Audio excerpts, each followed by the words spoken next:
आज हमारे पास विश्लेषण के लिए एक बहुत ही दिलचस्प कहानी है। ये एक fictional reality show big boss season 9 के एक एपिसोड की कहानी है, जिसका शीर्षक है सच, झूठ और एक रात का खेल। बिल्कुल। और हमारा मिशन ये समझना है कि इस कहानी में जो ट्विस्ट हैं, जो किरदार हैं, वो दर्शकों को अंत तक कैसे बांधे रखते हैं। और इसका सेटअप ही काफी आकर्षक है ना? हाँ। एक घर जिसमें बस 10 प्रतियोगी बचे हैं और सबके बीच दुश्मनी वो अपने चरम पर है। ऐसे माहौल में कहानी का केंद्र एक ऐसा टास्क है जो प्रतियोगियों को अपने सबसे गहरे राज उजागर करने पर मजबूर करता है। सही है। तो चलिए इस कहानी की बनावट को परत दर परत खोलते हैं। और देखते हैं कि ये इंसानी रिश्तों, गेम की स्ट्रैटेजी और सच की प्रकृति के बारे में क्या बताती है। तो कहानी की शुरुआत होती है एक घोषणा से, ट्रूथ चेम्बर टास्क। हाँ, सोचिए घर का माहौल पहले से ही इतना तनाव से भरा है और तभी बिग बॉस ये बॉम्ब गिराते हैं। और नियम भी बहुत सीधे हैं। हाँ, कि हर सदस्य को एक एक करके एक अंधेरे कमरे में जाना होगा, जहां सिर्फ एक लाल बत्ती जल रही है, और वहां अपना एक बहुत बड़ा राज बताना होगा। और अगर नहीं बताया तो सीधा एलिमिनेशन। यहाँ पर कहानीकार बहुत चतुराई से एक माहौल तैयार करता है। वो अंधेरा कमरा, वो अकेली लाल बत्ती। हाँ, ये सेटअप कोई संयोग नहीं है, ये जानबूझकर एक कन्फेशन रूम जैसा माहौल बनाने के लिए किया गया है, जहां इंसान मनोवैज्ञानिक रूप से कमजोर महसूस करता है और सच बोलने के लिए मजबूर हो जाता है। हाँ, मतलब ये सिर्फ ड्रामा के लिए नहीं है, ये एक तरह का मनोवैज्ञानिक दबाव बनाने का टूल है। बिल्कुल, क्योंकि इस पॉइंट पर आकर ज्यादातर प्रतियोगी अपने असली चेहरे पर एक मुखौटा पहन लेते हैं, है ना? सही है, एक इमेज बना लेते हैं और उसी के हिसाब से खेलते हैं। ये टास्क उस मुखौटे को तोड़ने के लिए डिजाइन किया गया है। अच्छा। ये प्रतियोगियों के बीच जो समीकरण बने हैं उनको तोड़ने की और उनकी कमजोरियों को सबके सामने लाने की एक सोची समझी रणनीति है। और इसी भूचाल के केंद्र में आते हैं 3 मुख्य किरदार। हाँ, जिनके राज कहानी को आगे बढ़ाते हैं। हमारे पास 3 राज हैं, आर्यन का, रिया का और करण का। तीनों बिल्कुल अलग। ये एक क्लासिक नैरेटिव तिकड़ी है, जिसे कहानी कहने की दुनिया में अक्सर ड्रामा ट्रायंगल कहते हैं। अच्छा। लेखक ने जानबूझकर एक पर्सिक्यूटर यानी अत्याचारी, जो कि करण है, एक विक्टिम यानी पीड़ित, जो रिया है, और एक रेस्क्यूअर यानी बचाने वाला, जो शायद आर्यन है, कम से कम दर्शकों की नजर में। तो ये तीनों राज सिर्फ उनके किरदार नहीं बताते, बल्कि एक दूसरे के साथ उनके रिश्तों का जाल बुनते हैं। ठीक है, तो इसे थोड़ा और खोलते हैं। पहला है आर्यन, घर का साइलेंट किलर। हाँ, वो बहुत शांति से कहता है, मैं किसी को नॉमिनेशन इम्यूनिटी का झूठा प्रॉमिस देता था, सिर्फ अपनी जेम बचाने के लिए। बिल्कुल, ये पूरी तरह से एक गेम स्ट्रैटेजी से जुड़ा राज है, ठंडा, कैलकुलेटेड। हाँ, ये एक गेम का सच है। इसमें कोई भावना नहीं है, कोई पछतावा नहीं। ये बताता है कि आर्यन दिमाग से खेल रहा है, दिल से नहीं। और फिर इसके ठीक उलट है रिया, जो सबकी पसंदीदा है। वो रोते हुए कबूल करती है, मैं आर्यन से सीक्रेटली लव करती हूँ, लेकिन गेम के डर से कभी बोला नहीं। ये है एक दिल का सच, जिसका गेम से सीधे तौर पर कोई लेना देना नहीं लगता। लेकिन यही तो कहानी का हुनर है।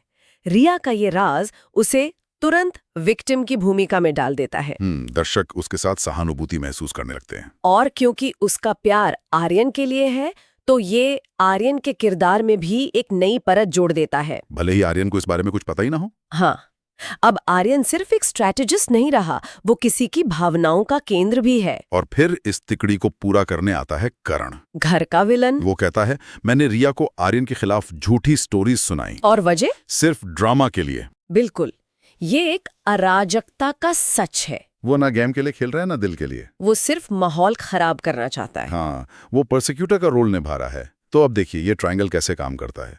करण रिया को आर्यन के खिलाफ भड़काकर उसे परेशान करता है। रिया आर्यन के लिए अपनी भावनाओं की वजह से कमजोर और कंफ्यूज्ड है, और आर्यन इन सब से बेखबर अपनी ही दुनिया में गेम खेल रहा है। ये एक सोची समझी कहानी कहने की कला है। तो अब स्टेज सेट हो चुका है। हमारे पास एक रणनीतिकार, एक दिल से खेलने वाली प्रतियोगी और एक विलन है।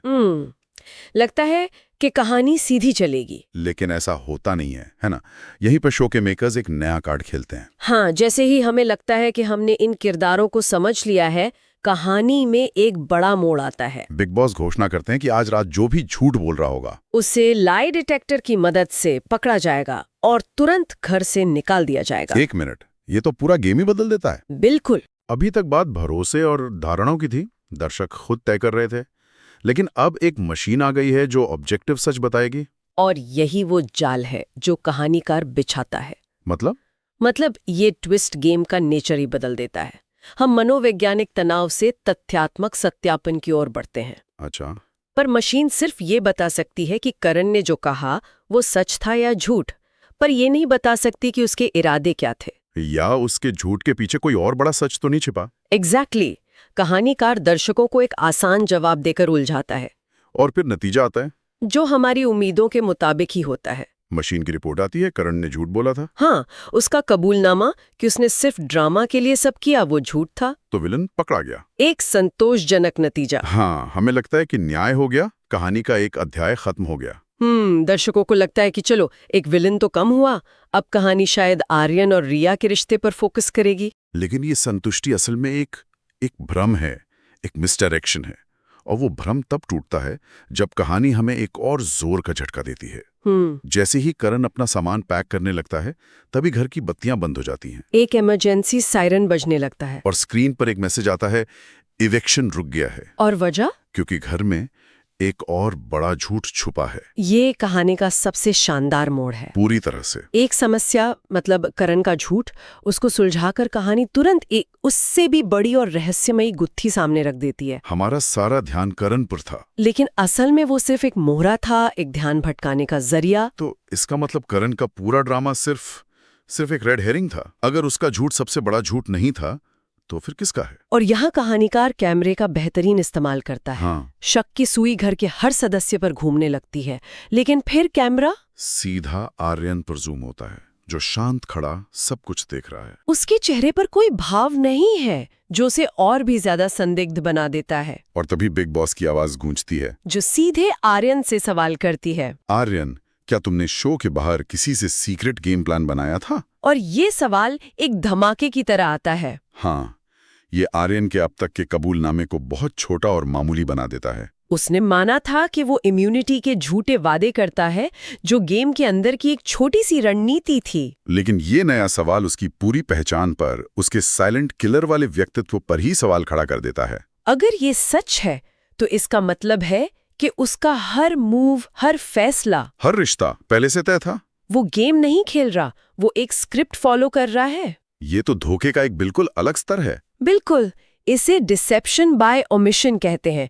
मतलब आप झूठ नहीं बोलते, आप बस सबसे जरूरी सच को छिपा लेते हैं। और ये ज्यादा असरदार होता है। हाँ, क्योंकि तकनीकी रूप से आप सच्चे बने रहते हैं। आर्यन में अपनी छोटी मोटी बेईमानी मानकर एक बड़े धोखे पर पर्दा डाल दिया। अब करण का झूठ तो बच्चों का खेल लगने लगता है।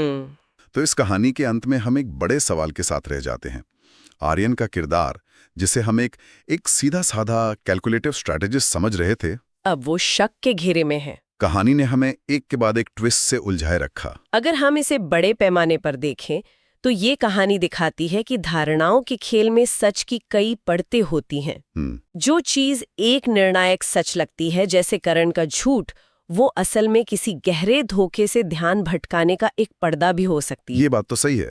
शो ने हमें करण के झूठ में उलझा कर रखा, ताकि जब आर्यन का बड़ा राज सामने आए तो उसका असर कई गुना ज्यादा हो। बिल्कुल। और ये भी दिखाता है कि सच कितना सापेक्ष हो सकता है। आर्यन ने जो ट्रूथ चैम्बर में कहा वो तकनीकी रूप से सच था। उसने झूठे वादे किए थे, लेकिन उसने एक बड़ा और ज्यादा महत्वपूर्ण सच छुपा लिया। तो क्या उसका आधा सच पूरे झूठ से भी ज्यादा खतरनाक नहीं है? यही इस कहानी का मूल सार है। ये सिर्फ एक रियलिटी शो की कहानी नहीं है, ये सच की प्रकृति पर एक टिप्पणी है कि क्या सच सिर्फ तथ्यों का खुलासा करना है या इरादों का भी? हाँ, आर्यन का इरादा शायद शुरू से ही गेम को एक बाहरी स्क्रिप्ट के हिसाब से चलाने का था, जो उसके छोटे मोटे गेम प्ले से कहीं बड़ा धोखा है। सही है। ये सोचने पर मजबूर करता है कि क्या किसी ऐसे गेम में जहां हर कोई सिर्फ जीतने के लिए खेल रहा हो, सच का कोई एक मतलब हो भी सकता है? या हर सच अपने आप में सिर्फ एक रणनीति का हिस्सा होता है?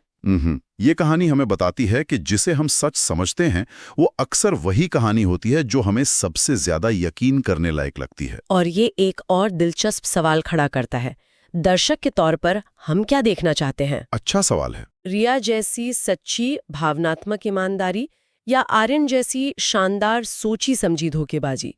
शायद इस खेल में सबसे बड़ा रणनीतिकारी सबसे बड़ा एंटरटेनर भी होता है, चाहे वो कितना भी झूठा क्यों ना हो।